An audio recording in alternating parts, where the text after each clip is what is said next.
17 in my bedroom talking. You said that by now we paid the rules of our shared apartment. You're still everything I wanted. Shalom, kami dari kelompok 6 akan membahas mengenai APBD.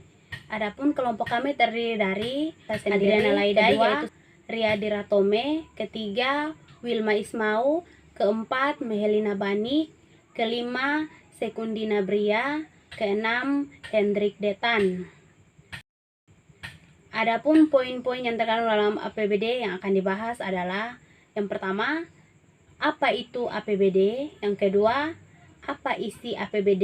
Yang ketiga, bagaimana proses membuat dokumen APBD? Yang keempat, siapa yang terlibat dalam proses penyusunan dokumen APBD? Yang kelima, contoh APBD. Kita langsung saja ke slide berikut. Apa itu APBD? Anggaran pendapatan dan belanja daerah adalah rencana keuangan tahunan pemerintah daerah di Indonesia yang disetujui oleh Dewan Perwakilan Rakyat Daerah. APBD ditetapkan dengan peraturan daerah. Tahun anggaran APBD meliputi masa 1 tahun, mulai dari tanggal 1 Januari sampai dengan tanggal 31 Desember. Kita masuk yang kedua, apa isi APBD? Menurut Peraturan Menteri Dalam Negeri Nomor 13 Tahun 2006, struktur APBD merupakan satu kesatuan yang terdiri dari 3 komponen utama, yaitu 1. Pendapatan daerah, 2. Belanja daerah, 3. Pembiayaan daerah. Materi selanjutnya akan dipresentasikan oleh teman saya. Perkenalkan, nama saya Wilma Yuliati Rosalinda Ismau, NIM 19410307. Saya akan melanjutkan materi sebagai berikut. Sesuai dengan penjelasan di atas, APBD terdiri dari 3 komponen utama, yaitu pendapatan daerah, belanja daerah, dan pembiayaan daerah. Berikut ini penjelasan mengenai ketiga komponen tersebut. A. Pendapatan daerah. Pendapatan daerah adalah hak daerah yang diakui sebagai penambah nilai kekayaan bersih dan periode tahun bersangkutan dan tidak perlu dibayar kembali oleh daerah. Pendapatan daerah meliputi semua penerimaan uang melalui rekening kas umum daerah yang menambah ekuitas dana. Pendapatan daerah meliputi yang pertama pendapatan asli daerah, yang kedua dana perimbangan, dan yang ketiga lain-lain pendapatan. Yang pertama, pendapatan asli daerah terdiri dari pajak daerah, retribusi daerah, hasil pengelolaan kekayaan daerah yang dipisahkan, lain-lain pendapatan asli daerah yang sah. Yang kedua, dana perimbangan meliputi dana bagi hasil pajak atau bagi hasil bukan pajak, dana alokasi umum, dana alokasi khusus. Yang ketiga, lain-lain pendapatan daerah yang sah meliputi hibah, dana darurat, dana bagi hasil pajak dari provinsi dan Pemda lainnya, dana penyesuaian dan otonomi khusus, bantuan keuangan dari provinsi atau Pemda lainnya, lain-lainnya pendapatan sesuai dengan ketentuan peraturan perundang-undangan. Yang bagian B, belanja daerah. Belanja daerah meliputi semua pengeluaran uang dari rekening kas umum daerah yang mengurangi ekuitas dana, yang merupakan kewajiban daerah dalam 1 tahun anggaran yang tidak akan diperoleh pembayarannya kembali oleh daerah. Pasal 26 dan 27 dari Peraturan Pemerintah Nomor 58 Tahun 2005 tentang pengelolaan keuangan daerah tidak merinci tentang klasifikasi belanja menurut urusan wajib, urusan pilihan, dan klasifikasi menurut organisasi, fungsi, program, kegiatan, serta jenis belanja. Sedangkan Permendagri nomor 13 tahun 2006 pasal 31 ayat 1 memberikan secara rinci klasifikasi belanja daerah berdasarkan urusan wajib, urusan pilihan atau klasifikasi menurut organisasi, fungsi, program kegiatan, serta jenis belanja. Belanja daerah tersebut mencakup yang pertama belanja tidak langsung dan yang kedua belanja langsung. Yang pertama belanja tidak langsung meliputi belanja pegawai, belanja bunga, belanja subsidi, belanja hibah, belanja bantuan sosial, belanja bagi hasil kepada provinsi atau kabupaten, kota, dan Pemdes, belanja bantuan keuangan kepada provinsi, kabupaten, kota, dan Pemdes, belanja tidak terduga, belanja lain-lainnya. Yang kedua, belanja langsung meliputi belanja pegawai, belanja barang dan jasa, dan belanja modal. Terima kasih. Perkenalkan, nama saya Hendrik Detan, NIM 19410330. Baik, saya akan melanjutkan presentasi bagian C, pembiayaan daerah. Pembiayaan daerah adalah setiap penerimaan yang perlu dibayar kembali atau pengeluaran yang akan diterima kembali, baik pada tahun anggaran yang bersangkutan maupun pada tahun-tahun anggaran berikutnya. Pembiayaan daerah adalah transaksi keuangan pemerintah daerah yang dimaksud untuk menutupi defisit atau untuk memanfaatkan surplus APBD. Pembiayaan daerah menurut Permendagri nomor 13 tahun 2006 pasal 59 terdiri dari penerimaan pembiayaan dan pengeluaran pembiayaan daerah. Penerimaan pembiayaan Permendagri nomor 13 tahun 2006 pasal 60 menyebutkan bahwa penerimaan pembiayaan daerah meliputi 1. Silpa TA sebelumnya, 2. Pencairan dana cadangan, 3.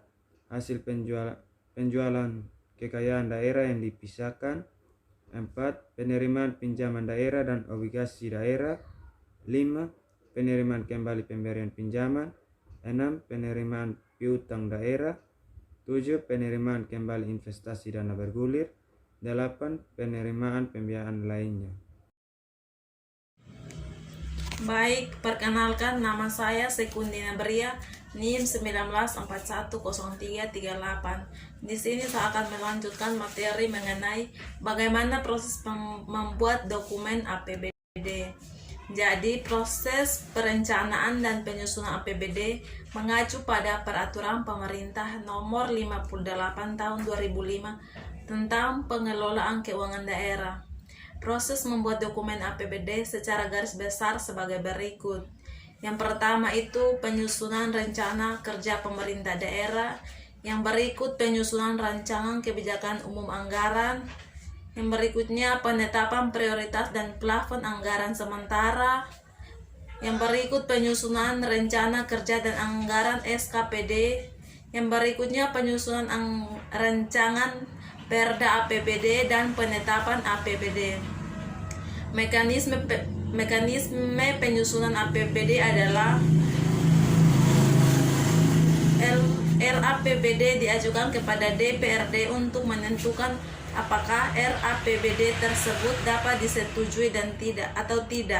Apabila DPRD memutuskan untuk menyetujui RAPBD yang telah disusun, maka RAPBD kemudian akan disahkan menjadi APBD. Yang pertama itu rencana kerja pemerintah daerah. Penyusunan APBD didasarkan pada rencana yang sudah ditetapkan terlebih dahulu mengenai program dan kegiatan yang akan dilaksanakan.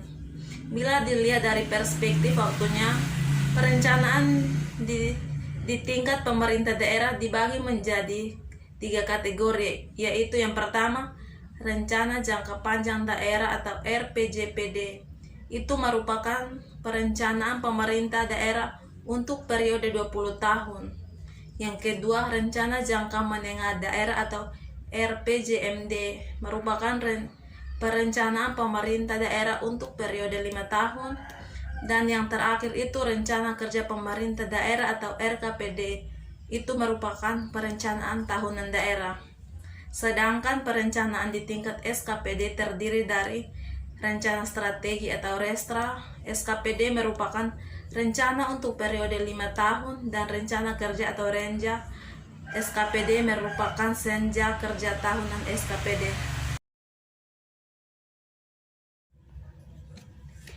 Perkenalkan, nama saya Melina Banik, NIM 19410323. Di sini saya akan melanjutkan materi selanjutnya tentang penetapan APBD.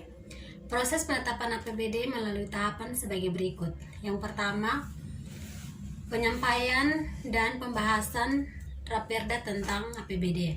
Menurut ketentuan dari pasal 104 Permendagri nomor 13 tahun 2006, Raperda beserta lampiran-lampirannya yang telah disusun dan disosialisasikan kepada masyarakat untuk selanjutnya disampaikan oleh kepala daerah kepada DPRD paling lambat pada minggu pertama bulan Oktober tahun anggaran sebelumnya dari tahun anggaran yang direncanakan untuk mendapatkan persetujuan bersama.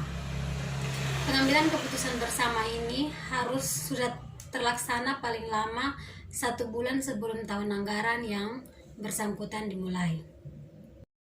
Atas dasar persetujuan bersama tersebut, Kepala Daerah menyiapkan rancangan peraturan Kepala Daerah tentang APBD yang harus disertai dengan nota keuangan. Raperda APBD tersebut antara lain memuat rencana pengeluaran yang telah disepakati bersama.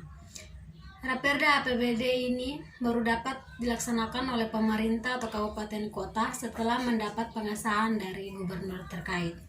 Selanjutnya, menurut pasal 108 ayat 2 Permendagri nomor 13 tahun 2006, apabila dalam waktu 30 hari setelah penyampaian Raperda APBD, gubernur tidak mengesahkan Raperda tersebut, maka kepala daerah, bupati, atau wali kota berhak menetapkan Raperda tersebut menjadi peraturan kepala daerah. Yang kedua, evaluasi Raperda tentang APBD dan rancangan peraturan kepala daerah tentang penjabaran APBD. Raperda APBD pemerintahan kabupaten atau kota yang telah disetujui dan rancangan peraturan kepala daerah tentang penjabaran APBD sebelum ditetapkan oleh bupati. Wali kota harus disampaikan kepada gubernur untuk dievaluasi dalam waktu paling lama 3 hari kerja. Evaluasi ini bertujuan demi tercapainya keserasian antara kebijakan daerah dan kebijakan nasional, keserasian antara kepentingan publik dan kepentingan aparatur, serta untuk meneliti sejauh mana APBD kabupaten atau kota tidak bertentangan dengan kepentingan umum, peraturan yang lebih tinggi, atau peraturan daerah lainnya. Hasil evaluasi ini sudah harus dituangkan dalam keputusan gubernur dan disampaikan kepada bupati atau wali kota paling lama 15 hari kerja terhitung sejak diterimanya Raperda APBD tersebut. Yang ketiga, penetapan Perda tentang APBD dan peraturan kepala daerah tentang penjabaran APBD. Tahapan terakhir adalah menetapkan Raperda APBD dan rancangan peraturan kepala daerah tentang penjabaran APBD yang telah dievaluasi tersebut menjadi peraturan daerah tentang APBD dan peraturan kepala daerah tentang penjabaran. Penetapan Perda tentang APBD dan peraturan kepala daerah tentang penjabaran APBD. Tahapan terakhir adalah menetapkan Raperda APBD dan rancangan peraturan kepala daerah tentang penjabaran APBD yang telah dievaluasi tersebut menjadi peraturan daerah tentang APBD dan peraturan kepala daerah tentang penjabaran APBD paling lambat tanggal 31 Desember tahun anggaran sebelumnya. Setelah itu, Perda dan peraturan kepala daerah tentang penjabaran APBD ini disampaikan oleh bupati atau wali kota kepada gubernur terkait paling lama 7 hari kerja setelah tanggal ditetapkan. Perkenalkan, nama saya Ria Marleni Diratome, NIM 194103553. Saya dari kelompok 6, saya akan melanjutkan presentasinya tentang siapa yang terlibat dalam proses penyusunan dokumen APBD. Seperti yang sudah kita bahas dari atas, maka yang menyusun APBD adalah pemerintah daerah yang mengajukan rancangan peraturan daerah tentang APBD disertai penjelasan dan dokumen-dokumen pendukungnya kepada DPRD. Langkah-langkah dalam penyusunan APBD yang pertama ialah, jika dilihat dari rujukan penjelasan slide-slide di atas, maka yang pertama pemerintah daerah menyusun RAPBD. Yang kedua, pemerintah daerah mengajukan RAPBD kepada DPRD untuk dibahas. Yang ketiga, DPRD membahas RAPBD bersama dengan tim anggaran eksekutif, dan yang terakhir RAPBD yang telah disetujui DPRD disahkan menjadi APBD untuk dilaksanakan. Untuk contoh APBD-nya, teman-teman bisa lihat di link di bawah ini yang kita kelompok telah cantumkan. Terima kasih. Sekian presentasi dari kami. Semoga teman-teman boleh membaca dan menyimak semuanya. Terima kasih.